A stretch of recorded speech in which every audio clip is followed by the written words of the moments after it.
रुड़की से पधारे हुए डॉक्टर सरित जी, श्री एस.के. सैनी जी, सभी मेरे सम्मुख बैठे हुए विलक्षण प्रतिभा के धनी सभी साहित्यकारगण, पत्रकार तो नहीं है, हम ही पत्रकार हैं, हमारे गिरी जी पत्रकार का काम कर रहे हैं, धन्यवाद। विचार ऐसा आया था एक बार कि हर चीज के लिए ट्रेनिंग होती है, प्रशिक्षण होता है, लेकिन कविता लेखन के लिए, साहित्य सृजन के लिए कोई प्रशिक्षण नहीं है, जबकि ये इतनी बड़ी और इतनी इंपॉर्टेंट विधा है।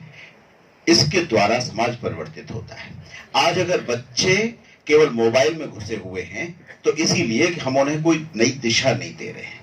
हमारे बच्चे अब ये है, एक साहित्यकारों का एक पूरा ग्रुप रहा है। डॉक्टर उमा मैठाणी जी के ससुर साहब भी बड़े अच्छे साहित्यकार थे, उनके जेठ साहित्यकार थे, और डॉक्टर मैठाणी जी के पति जी बैठे हुए हैं, वो भी अच्छे साहित्यकार हैं, आप स्वयं साहित्यकार हैं। ये परंपरा खत्म होती जा रही है। आने वाले समय में साहित्यकार नहीं मिलेगा। आप देखिए, लाइब्रेरीज खाली पड़ी हो, लाइब्रेरी में कोई पढ़ने वाला नहीं है, इन किताबों को जो आप लिख के जा रहे हैं कोई पढ़ने वाला नहीं, तो हमें वो जनरेशन तो तैयार करनी पड़ेगी।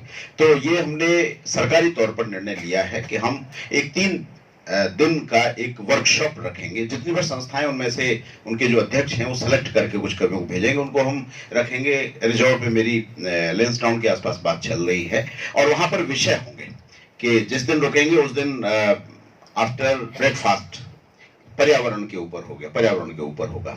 उसके बाद वो रुकेंगे तो लिख भी सकेंगे। लंच के बाद में बालिका शिक्षा के ऊपर होगा, डिनर के बाद में विकलांग शिक्षा के ऊपर होगा। ऐसे ही फिर अगले दिन, जैसे मिसेज रतुड़ी जी ने कहा, जो यहाँ का पलायन है वो बहुत बड़ी समस्या है। मैं देख रहा हूँ यहाँ हर वर्ष लगभग 30 स्कूल तो पौड़ी जिले में हर साल बंद हो रहे थे। मैंने लास्ट ईयर प्रयास किया तो स्कूल बंद हो गए। मैंने 12 पुराने बंद बड़े स्कूल खोले, और वो इसलिए खोले कि हमने पब्लिक स्कूलों से बच्चे तोड़े।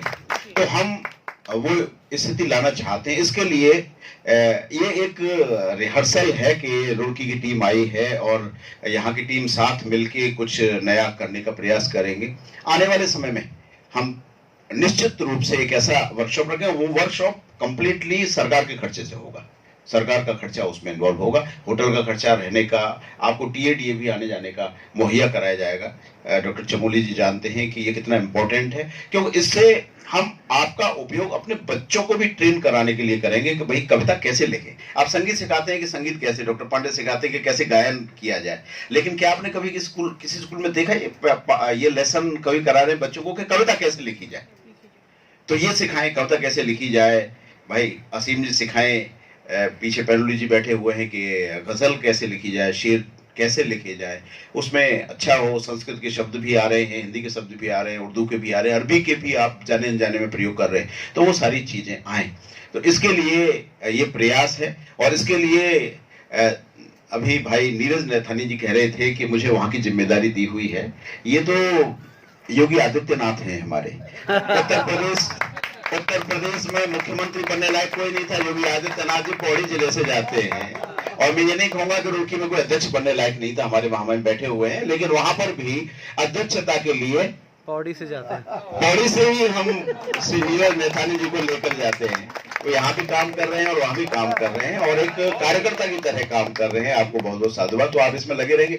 और मुझे थोड़ा सा चिंता ये भी है कि आप रिटायर हो रहे हैं, कहीं ऐसा ना हो कि रिटायर होने के बाद एजुकेशन को छोड़ दें। वैसे तो रिटायर होने के बाद ही रंग लाती है ना, पत्थर पे पिस जाने के बाद। अब तो रंग बाद में ही लाएंगे। तो चलो, मैं ज्यादा समय नहीं लूंगा, बस 2-4 पंक्तियां ही सुना।